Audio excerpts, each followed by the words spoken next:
Hi, Stephen McHugh here, Stephen's Evolution. And in today's video, it's going to be another one about how I think, and to be more precise, more to do with how I think when approaching maths ideas. I don't tend to take maths ideas apart straight away. What I like to do is walk around and explore maths ideas and concepts from different angles. Growing up, thinking back, I remember having an interest in numbers. One thing I could only do for a while was count up to 59, likely linked to my interest in clocks, watches, and anything time related. However, when it came to applying new maths knowledge and mathematical concepts to various problems, that's when confusion would arise for me. Patterns, the way I look at them, would become more trustworthy, as once I saw a pattern in how to do something, I would feel like on a roll.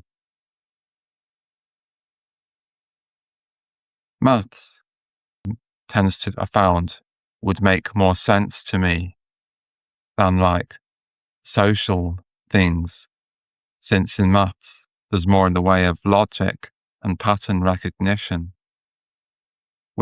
On the other hand, with social things, there's more emphasis on language, understanding, and communicating.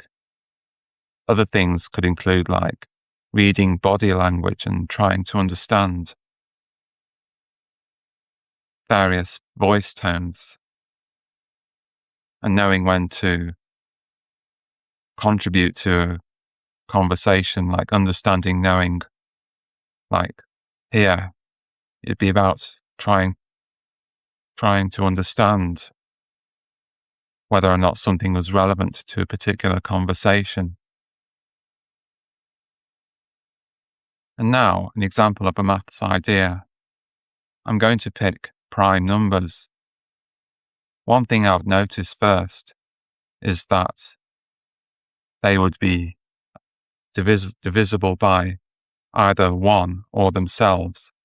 2 and 3 are 2 is only divisible by itself and 1, and 3 by 3 and 1. Another thing I've noticed is with prime numbers is they can end with 1, 3, 7, or 9. And now going on to perfection, incompleteness, and leaving things unfinished. I remember from senior school days, a maths homework assignment, and one of the questions was to find the square root of 30 and write down the list of numbers you would try. Here, what I did was I tried to get it so that it was perfect 30, but much to my frustration and exhaustion, I was making a longer and longer list of numbers I'd be trying, until I just wrote down, can't get answer. And I would be thinking, what would my teacher think when they see a long list of numbers I am trying and can't get answer? When I think about it,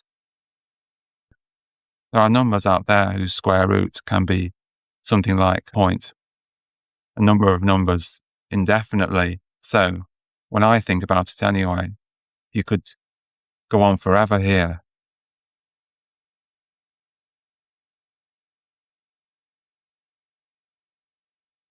That gives me the idea that nothing is complete.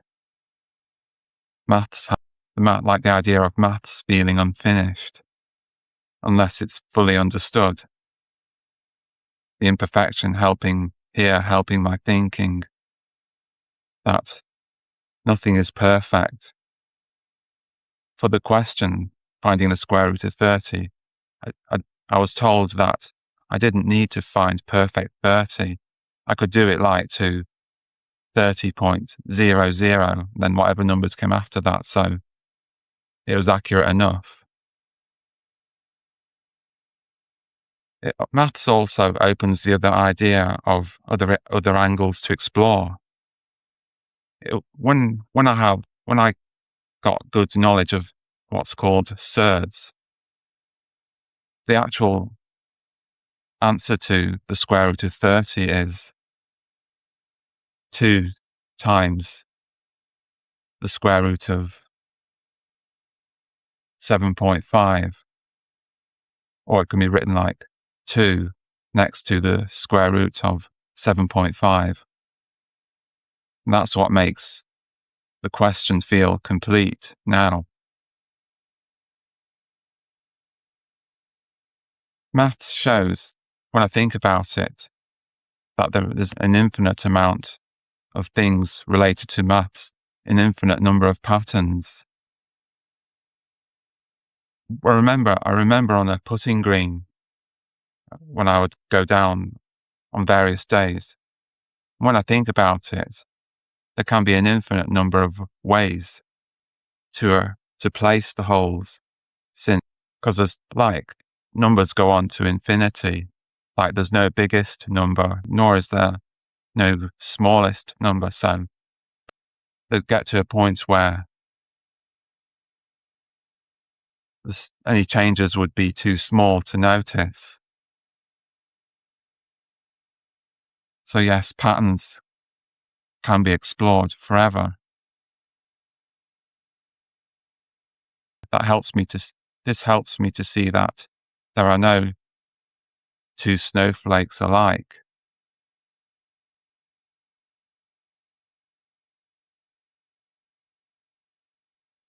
Maths is also linked to science, and one thing I'd like to mention here is about whether I think you can go back in time. To go back in time, you'd have to rearrange the events of the past, and with so many different events going on, like there's billions of us on the planet and billions of events going on with other living things and arrangements, so you can kind of get the idea that the chances of rearranging all the events of the past would be astronomically unlikely. So for me, that's an explanation why you can't go back in time. And going on to the subject of not knowing everything doesn't mean failure. One thing I can talk about here is maths is infinite. There's always going to be something new to discover and learn, much like scientists who study the universe and are always trying to gain a clearer picture of what influences the universe and what causes it to expand, or what may cause it to keep expanding or contract. Even they're still learning, the experts.